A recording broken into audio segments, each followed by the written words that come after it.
नाज़रीन, इस किस्त के शुरू में आप देखें कि दोहान काफी देर तक गुलबानो का पीछा करता है मगर वो उससे बात करने में कामयाब नहीं हो सकता। इसके बाद गुंदुदू वहाँ आता है जहाँ कबीले की खवातीन काम कर रही होती हैं। गुंदुदू आकर सज्जाद खातून को बुलाता है जबकि गुंजा गुल गुंदुदू को देख रही होती है। जब गुंदुदू सज्जाद खातून को बुलाता है तो गुंजा गुल को बहुत गुस्सा आता है। गुंदुदू सज्जाद खातून से कहता है कि हम अलग खेमों में रहते हैं लेकिन अम्मी जान ने मुझे एहसास दिलाया है कि तुम अभी भी मेरी बीवी हो और वो ठीक कह रही है। हालांकि मैं गुंजा गुल से शादी करने लगा हूँ मगर कभी कभी मैं तुम्हारे साथ रहा करूँगा, बस तुम्हें ये बताना था।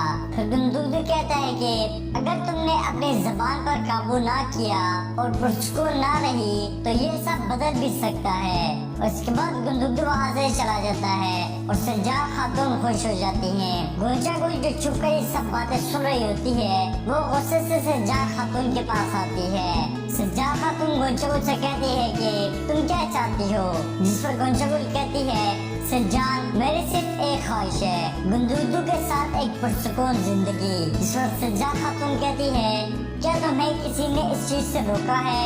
इसके बाद सज्जाद खातून वहाँ से जाने लगी होती है तो गुंजा गुल उसका हाथ पकड़ लेती है और उससे कहती है अगर तुमने अपनी जुबान को काबू ना किया और पुरसुकून ना रही तो याद रखना मेरा इरादा तब्दील भी हो सकता है। आइंदा मैं कभी ना देखूं कि तुम यहाँ हो।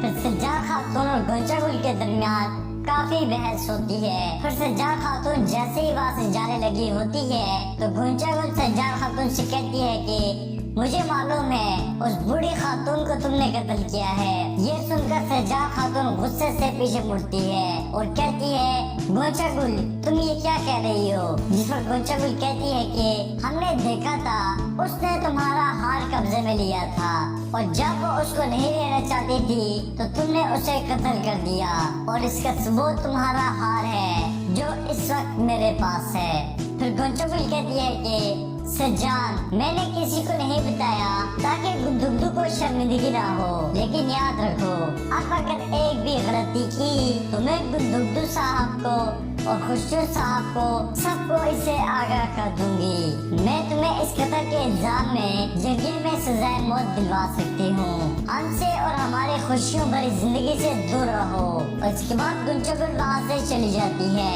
इसके बाद आप इस किस्त में देखेंगे सिपाही मशकों वाले मैदान में जंगी मशकें कर रहे। इसी दौरान वहाँ गुंदुदू आता है और सिपाही अपनी तलवारें बुलंद करके गुंदुदू का इस्तेमाल करते हैं। गुंदुदू सिपाहियों के सलारे मिलने के बाद पहली दफा सिपाही से गुफ्तगू करता है और कहता है एक तरफ काई कबीले के सिपाही और दूसरी तरफ दुर्गा कबीले के सिपाही अब वो दोनों मुत्तहिद हुए हैं और मेरे सामने खड़े हैं। लेकिन मैं आपको बताना चाहता हूँ कि हमारा ताल्लुक एक ही खानदान से है। गुंदुदू कहता है कि हमारे आबा और अजदाद ने भी रियासत बनाई लेकिन वो आपस में तकसीम हो गए जिसकी वजह से वो अपनी रियासत को कायम ना रख सके। अगर वो मुत्तहिद हो जाते तो वो अपनी रियासत को बचा सकते थे। फिर गुंदुदू सिपाही से कहता है कि जब तक हमारा मकसद एक है हम एक ही नस्ल के सिपाही होंगे और एक ही फौज बनेंगे। आज के बाद हम एक ही कबीले के सिपाही होंगे। इसके बाद गुंदुदू कहता है कि हम मंगोलों के खिलाफ मिलकर जंग करेंगे और हम मुत्तहिद होंगे।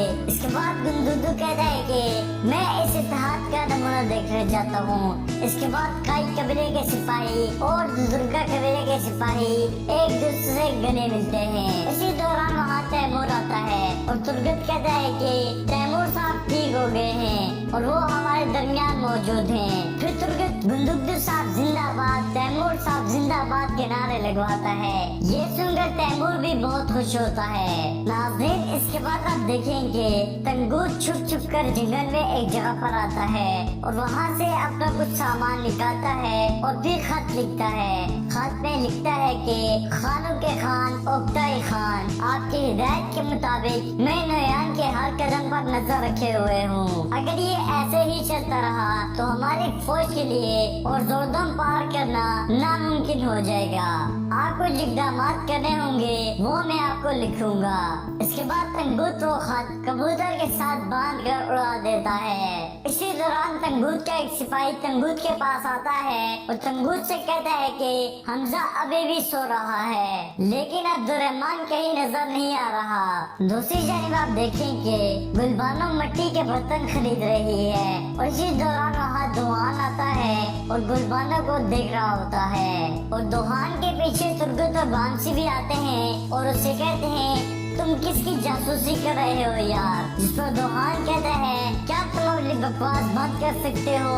तुर्गत कह रहा है कि हम जानते हैं ये किसका पीछा कर रहा है। फिर बांसी कहता है कि हाँ मैं भी समझ गया भाई। फिर बांसी दुहान से कहता है दुहान हम काफिर से लड़कर पागल हो चुके हैं और तुम प्यार के लिए अपना दिमाग खराब कर रहे हो। जिस पर दुहान कहता है कि बांसी तुम मश्क के मैदान में क्यों नहीं चले जाते, अपने जैसा कोई सिपाही तलाश करो और सारा दिन उसके साथ लड़ते रहो। इसी दौरान गुलबानो वहाँ से एक मिट्टी का बर्तन लेकर निकलती है। बांसी दुहान से कहता है गुलबानो जा रही है, जाओ और उसकी फिक्र करो। इसके बाद दुहान गुलबानो के पास जाता है और उससे कहता है आप ये मुझे दे दें, ये बारी है। जिस पर गुलबानो दुहान से कहती है कि नहीं मुझे कोई मदद नहीं चाहिए, बराए मेहरबानी जाएं और किसी जरूरतमंद की मदद करें। जिस पर दुहान कहता है मैं वाकई आपकी मदद करना चाहता हूँ, राय मेहरबानी मुझे मदद करने दें। और दुहान और मिट्टी का बर्तन गुलबानो से खींचने की कोशिश करता है और इसी दौरान दोनों के दरमियान खींचातानी होती है और आखिरकार वो मिट्टी का बर्तन गिर जाता है और टूट जाता है। ये देखकर तुर्गत और बांसी बहुत हंसते हैं और गुलबानो दुहान से कहती है कि आपकी मदद का शुक्रिया।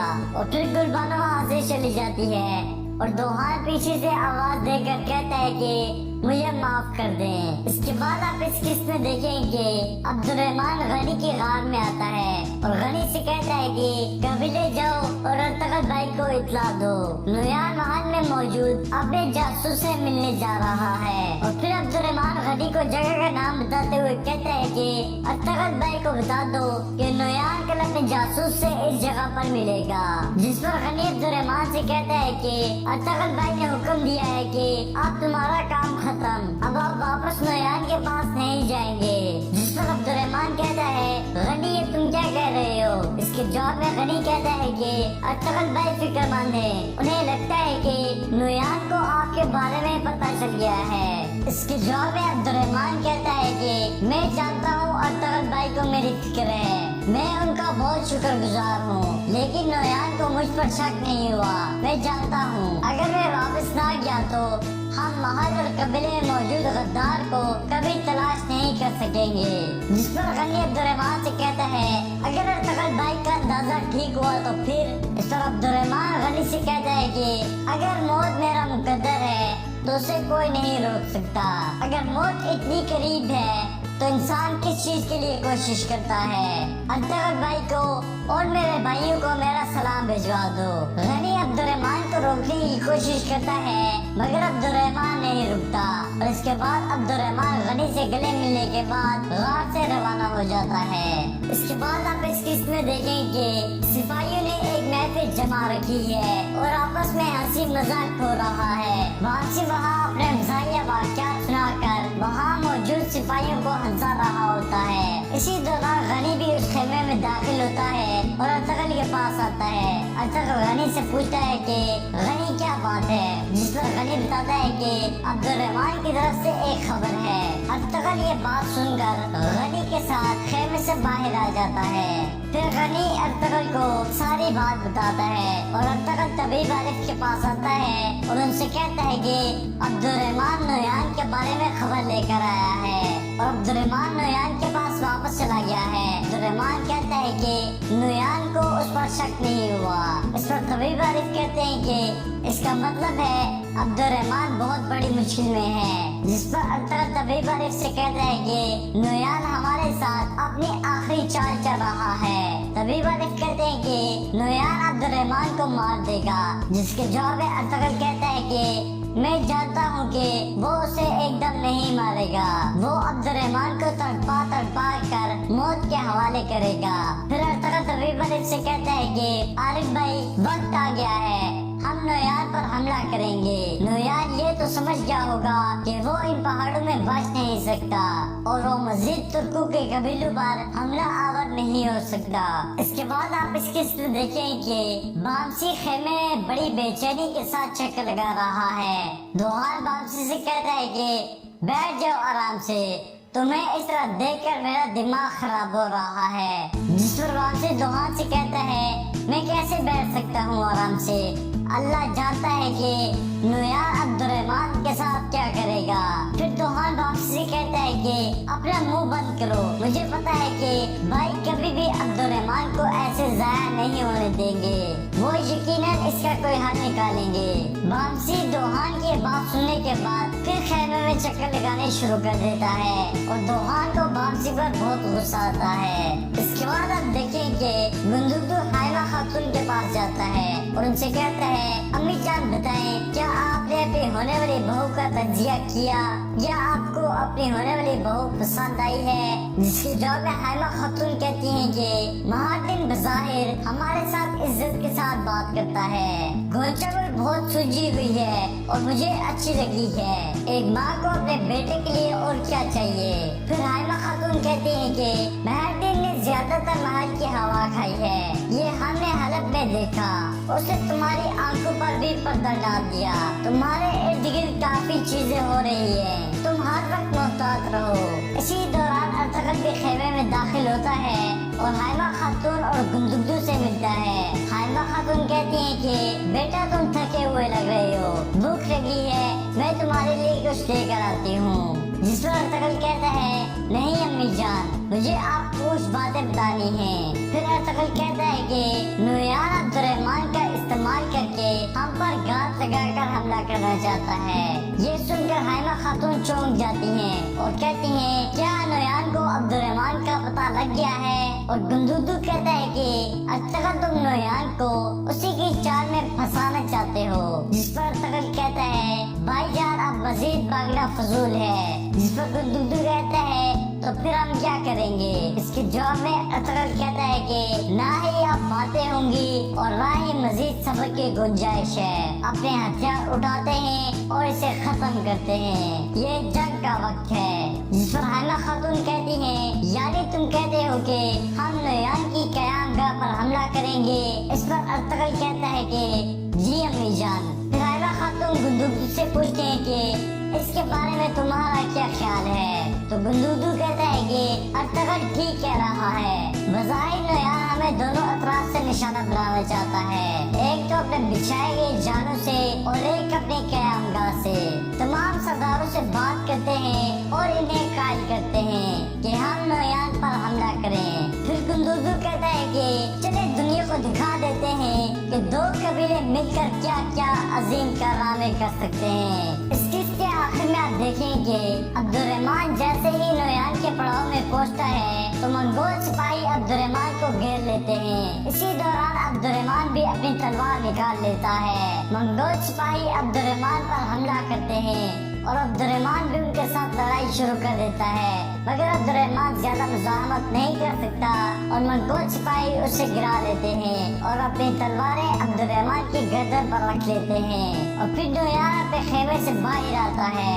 नोयार अब्दुर्रहमान से कहता है कि मैंने तुम्हें उकताए खान की अजीम फौज में एक मुकाम देने की पेशकश की, मैं तुम्हें एक जनरल बनाना चाहता था, मैंने तुम्हें एक ऐसी दुनिया दी जिसमें सब कुछ था और तुमने क्या किया, मेरे साथ गद्दारी।